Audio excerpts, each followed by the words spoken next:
Hello and welcome to this video. This is actually a shorter video with the one I posted on Monday. Now, as you can see, I have sped this up quite a considerable amount because this job just took forever, or it seemed to take forever anyway. Now, I only did one side, the other side was actually not too bad. The reason why I wanted to do this side was because the bumper mount itself and the bumper mount plastic guide were held in with cable ties. So the bumper blade, which is the bit that comes out on the side, was not flush with the car as it should have been. When it's actually sort of in the guide, it's actually quite nice and flush and actually looks pretty good. But this one was sort of parting a bit wide and not in the best shape. Now, I uncovered a couple of nightmare issues when doing this job. Well, not really nightmare issues, just things that you would expect from a car that's 35 years old. The rear bumper is actually made up of a couple of parts, well, sort of 3 or 4 parts in total. You've got the bumper beam, which is metal, and that has got rust holes in it in various places. You've got the 2 side pieces, and then you've got the chrome parts which sort of cap onto the top of the bumper, and then you've got the rubber part of the bumper which goes over the bumper beam. Behind those you've got the bumper mounts. The bumper mounts are held onto the car body with what look like two 13 or 15mm bolts. Now the problem we've got is that the side blades are held on with 2 10mm bolts, or 10mm nuts with 11mm bolts from what I could tell, and they are very difficult to get off, especially when you get to this age. Now the brackets themselves are mounted onto the car bodywork, and they're mounted with 3 Torx nuts that go in, 3 Torx bolts that go into some captive nuts. Now, I thought about removing the bumper to try and get a bit more sort of clear access to them, but one of my bumper mounts has literally seized onto, the captive nut for the bumper mount has come away, and I can no longer remove it. So what I had to do was I had to pull the bumper bracket beam back slightly so I could get access to the mounting bolts. The next issue I had was the mounting bolts have all rusted. They're 34 years old and there's no way that they are ever going to move away again, so I had to drill them out. So I started off with drilling them out, and I would recommend that you get yourself some good quality metal drill bits that are capable of drilling metal. I don't have, or certainly didn't have at the time, any good quality drill bits, so I was struggling.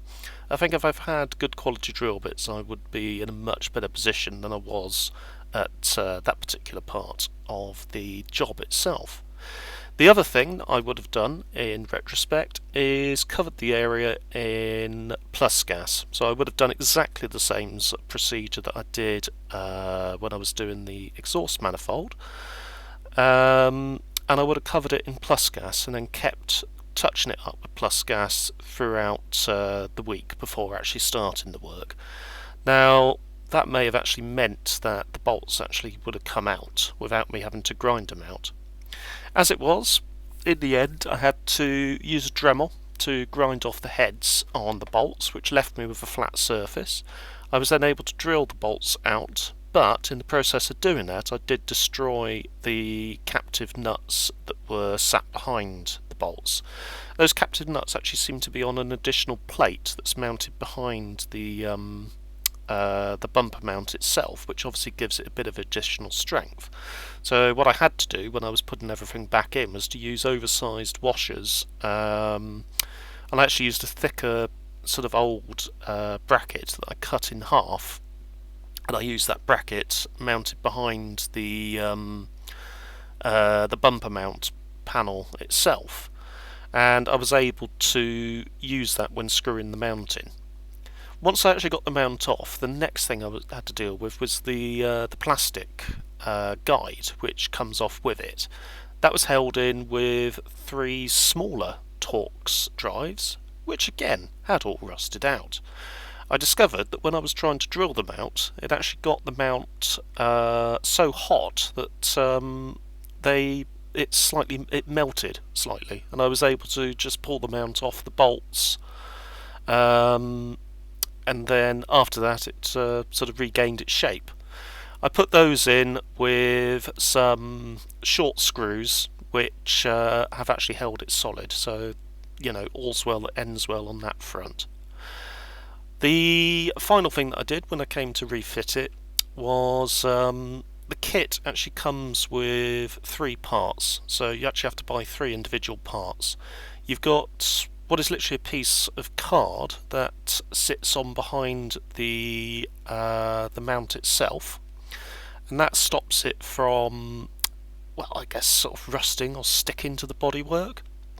You then have the mounting bracket itself, and then you have a bracket that goes over the top that the plastic guide fits onto.